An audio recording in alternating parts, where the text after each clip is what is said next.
नमस्कार दोस्तों, आप लोगों का हमारे YouTube चैनल पर स्वागत है।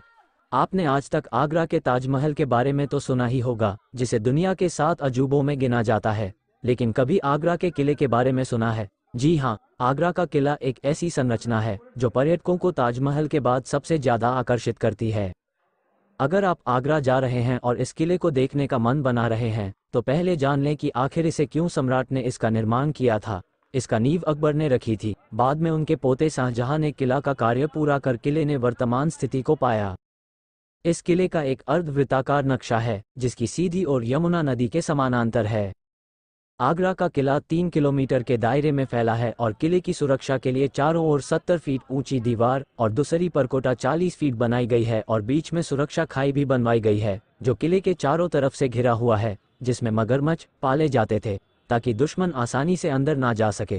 किले की दीवारें राजस्थान से लाए गए लाल बलुआ पत्थर से बनी हैं और वे सभी दिशाओं से किले को पूरी तरह से घेरे हुए हैं। किले के चारों तरफ 4 मुख्य द्वार हैं। आगरा किले में कई गुप्त भूमिगत संरचना और इमारतें हैं। कहा जाता है कि पूरा किला सुरंगों और अन्य भूमिगत रास्तों से होकर जुड़ा हुआ है। जल द्वार के पास स्थित इस तरह की एक सुरंग का पता लगा है जो किले को यमुना नदी के तट से जोड़ती है। ये सामने के द्वार को अमर सिंह राठौर गेट कहते हैं। इनमें में से एक द्वार को खिगरी गेट के नाम से जाना जाता है और यह यमुना नदी के सामने की तरफ खुलता है, जिनके बीच बीच में भारी बुर्ज बराबर अंतराल पर हैं, जिनके साथ साथ ही तोपों के झरोखे व रक्षा चौकियां भी बनी हैं। मुख्य द्वार को पार करते ही फिर एक गेट बनी है जो कि सीधा किले के अंदर की ओर प्रवेश करती है। आगरा किला देखने के लिए बड़ी संख्या में सैलानी आते हैं। यहाँ 2 प्रकार की टिकट की व्यवस्था है। भारतीयों के लिए 50 रुपये और विदेशी पर्यटकों के लिए 650 रुपये की टिकट है। इस पूरे किले में जहांगीर महल, खास महल, मुसम्मन बुर्ज, शीश महल, नगीना मस्जिद, दीवान ए खास जैसी कई ऐतिहासिक इमारतें हैं। यहाँ आने वाले पर्यटकों को खास रूप से आकर्षित करता है। किले की सबसे आकर्षक इमारत शीश महल एक ड्रेसिंग रूम भी है, जिनके अंदर छोटे छोटे शीशों को बड़ी खूबसूरती के साथ सजाया गया है। आगरा किला भारत में आगरा शहर में एक ऐतिहासिक किला है। ये 1638 तक मुगल राजवंश के सम्राटों का मुख्य निवास था, जब राजधानी आगरा से दिल्ली चली गई थी। किला 1565 में अकबर द्वारा बनवाया गया था और कथित तौर पर इसके निर्माण में 8 साल लगे थे, जो कि अकबर के समय की उत्कृष्ट कृति माना जाता है। मोटे तौर पर अर्धचंद्राकार संरचना की 70 फीट दीवारों की परिधि से घिरा हुआ है। आगरा किला अपने पूरे इतिहास में कई लड़ाइयों का गवाह रहा है और इसने कई मुगल शासकों का उत्थान और पतन देखा। मुगलों के बाद कई शासकों ने किले पर कब्जा कर लिया। 1803 में अंग्रेजों ने आगरा किले पर कब्जा कर लिया और भारत की आज़ादी के बाद इसका अधिकार भारत सरकार को सौंप दिया गया। बाद में 1983 में आगरा किले को यूनेस्को द्वारा विरासत स्थल के रूप में सूचीबद्ध किया गया था। दक्षिणी द्वार से किले में एंट्री करने पर पर्यटकों को किले के मुख्य परिसर तक जाने का रास्ता कुछ यूं दिखाई पड़ता है। ये रास्ता बता दें 60 डिग्री तक झुका हुआ है। इसे झुकाने का कारण दुश्मनों को रोकना था। इस तरह दुश्मन हाथी और घोड़े बड़ी क्षमता के साथ अंदर नहीं आ सकते थे और बड़े बड़े पत्थर के गोले को छोड़ दिया जाता था। इसके अलावा रास्ते पर ऊपर से खूब गर्म तेल भी डाला जाता था ताकि दुश्मन मर जाए और उस समय एंट्री गेट पर जाम हो सके। ये उस समय के विज्ञान और वास्तुकला का शानदार उदाहरण पेश करती है। किले का 75% एरिया इंडियन आर्मी उपयोग करते हैं। यह महल अकबर की पहली वास्तुकलाओं में से एक है, जिसका सामना आप आगरा किले में प्रवेश करते ही सबसे पहले जहांगीरी महल या जहांगीर का महल के नाम से जाना जाता है। अकबर ने अपने बेटे जहांगीर के लिए बनवाया और अकबर की पत्नियों के लिए प्रमुख रहने का परिसर था। जहांगीर के नहाने के लिए एक बाथ टब भी बनवाया गया था, जिसे पब्लिक को दिखाने के लिए महल के सामने रख दिया गया है।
आगरा में आप शाहजहां द्वारा निर्मित दीवाने आम, जो खासतौर पर सभा करने के लिए बनवाया गया था। ये दीवाने आम एक विशाल मंडप जो पूर्वी ओर प्रवेश करती है। ये 208 फीट लंबा और 76 फीट चौड़ी 40 खंभों से बनी है। ऐसे विशाल सभा मंडप लाहौर और दिल्ली के लाल किले में भी बनवाए गए हैं। इसमें शाही झरोखों वाला एक सिंहासन कक्ष बना हुआ है जो पूरी तरह से संगमरमर से बनी है। इसमें मयूर सिंहासन हुआ करती थी जिसमें चांदी की छतरी लगी थी और आजू बाजू दासियां होती थी, जिसमें राजा बैठकर जनता की फरियाद परेशानी को सुना करते थे और बाकी राज्यों से आए राजाओं से वार्तालाप होती थी और उनके बेटे रोज सरकारी काम यहाँ बैठकर किया करते थे। ईस्ट इंडिया कंपनी इसे गोला बारूद रखने के काम में लेते थे। भारतीय पुरातत्व सर्वेक्षण में इसको मूल रूप से परिणत किया। दीवाने आम के मैदान में आम पब्लिक को दिखाने के लिए एक ब्रिटिश तोप रखी हुई है जिसमें लोग आकर सेल्फी लेते हैं, फोटो खिंचवाते हैं।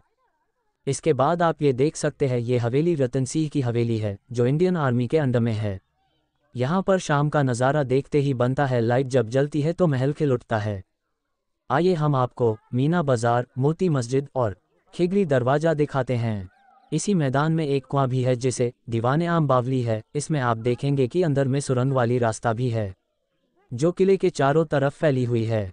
यहाँ पर मुगलों का बाजार लगता था जिसे आज मीना बाजार के नाम से जानते हैं, जिसमें बाहर से व्यापारी आकर अनमोल चीज़ें बेचा करते थे। ये वो जगह है जहाँ पर टकसाल बनती थीं। टकसाल यानी मुद्राएं जो नीचे में बनी कमरों में बनती थीं, जो अभी बंद कर दिया है। ऊपर के कमरों में सरकारी काम दस्तावेज रखी जाती थी। इसमें लोहे के दरवाजे हुआ करती थी जिसे बदलकर लकड़ी का लगा दिया गया है। नगीना मस्जिद को शाहजहां ने एक ऐसे स्थान के रूप में बनवाया था जहां जाकर निजी रूप से शांति रूप से अपनी धार्मिकता, आध्यात्मिकता, पूजा अर्चना की जा सके। अपनी वास्तुकला के लिए चर्चित यह मस्जिद आकर्षक संगमरमर से बनी है जिसकी सादगीपूर्ण अपार सुंदरता आपको निशब्द कर देगी। यह मस्जिद 10-21 मीटर चौड़ा व 7-39 मीटर गहरी है। इसे खासतौर पर शाही घराने की महिलाओं के लिए बनाया गया था। यहाँ पर सैलानी आते हैं, इसकी बनावट देख मंत्रमुग्ध हो जाते हैं। देखिए पानी जाने के लिए क्या टेक्नोलॉजी का इस्तेमाल किया गया है। आइए आपको आगे ले चलते हैं दोस्तों, वो जगह दीवाने एक खास। यहाँ पर राजा अपने मंत्रियों के साथ मीटिंग रखते थे, मीटिंग हॉल भी कह सकते हैं।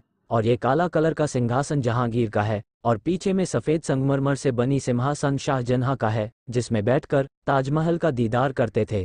दिसंबर का महीना है दोस्तों, धुंध के कारण नहीं दिख पा रहा है।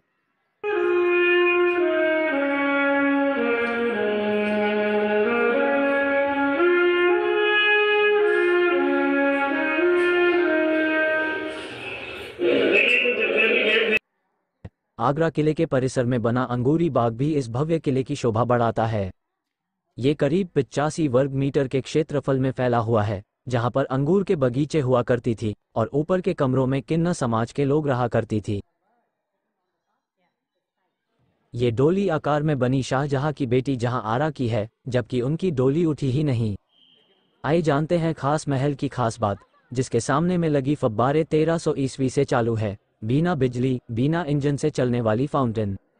ये महल शाहजहां का बेडरूम हुआ करता था। 300 साल पहले इसकी बनावट जैसी है वैसी ही सोने की परत वाली डिजाइन बनी हुई थी। हीरे, मोती, रत्न जड़े हुए थे जिसमें हवादार झरोखा बना हुआ है जहां से ठंडा ठंडा हवा आती है। यहाँ की कुछ मार्बल पारदर्शी टाइप लगी है और पर्दे लगी हुई होती थी। इस कमरे को हवादार बनाई गई है और सामने एक बालकनी बनी हुई है जहाँ से किले के सामने का सुंदर दृश्य दिखाई पड़ता है। साथ में नीचे अष्टकोणीय बुर्ज का हाल दिखाई पड़ता है जहां से शाहजहां बैठकर ताजमहल को देखा करते थे।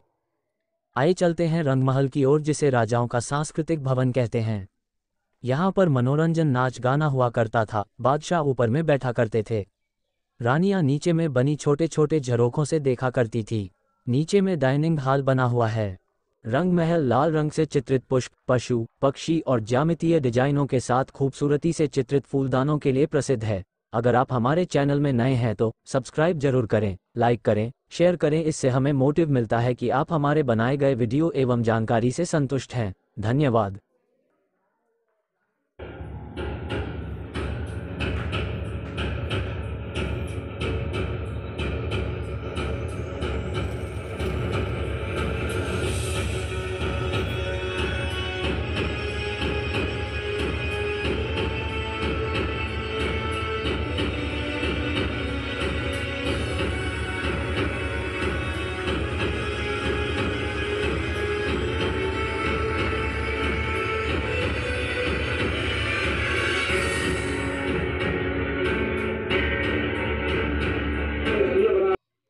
सिकंदर लोदी 1487-1517 राजधानी को दिल्ली से आगरा स्थानांतरित करने वाला पहला सुल्तान था।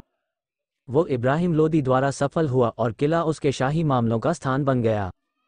पानीपत की पहली लड़ाई सन 1526 में अपनी जीत के बाद बाबर हेस आगरा में इब्राहिम लोदी के महल में रहने लगा और सन 1530 में हुमायूं को उसी किले में ताज पहनाया गया। जब बिलग्राम की लड़ाई में पठान राजा शेर शाह सूरी ने हुमायूं को हरा दिया तो किले पर सूरी का कब्जा हो गया और यह किला 1555 तक बना रहा, जब तक कि हुमायूं ने इसे दोबारा हासिल नहीं कर लिया। आदिल शाह सूरी के सेनापति कमांडर इन चीफ हेमू ने 1556 में इस पर विजय प्राप्त की और गढ़वाले शहर को दिल्ली तक ले गए, जहां मुगल सेना के खिलाफ तुगलकाबाद की लड़ाई लड़ी गई। आगरा के किले को वास्तविक महत्व अकबर के शासनकाल के दौरान मिला, जब उसने बादलगढ़ किले के नाम से जाने जाने वाले पुराने ईंट के किले को एक नए किले से बदलने का आदेश दिया। माना जाता है कि बादलगढ़ किला तोमर वंश के राजपूत राजाओं द्वारा बनाया गया था और अकबर के समय तक ये जीर्ण शीर्ण स्थिति में था, जिन्होंने इसकी जगह लाल बलुआ पत्थर का बाहरी भाग और ईंट का आंतरिक भाग बनवाया था। अकबर के दरबारी इतिहासकार अबुल फजल ने कहा कि जब वो अकबर के साथ पहुंचे तो किले के भीतर बंगाली और गुजराती शैली में कम से कम 5000 खूबसूरत इमारतें थीं। किले के अंदर की इनमें से कई इमारतें तब ध्वस्त कर दी गईं जब शाहजहां ने यहां एक सफ़ेद संगमरमर की इमारत बनवाई। इनमें से अधिकांश को बाद में बैरकों के निर्माण की आवश्यकता पड़ने पर अंग्रेजों द्वारा ध्वस्त भी कर दिया गया। इसी तरह वीडियो के माध्यम से जानकारी पाने के लिए हमारे YouTube चैनल को सब्सक्राइब जरूर करें, शेयर करें, लाइक करें। धन्यवाद।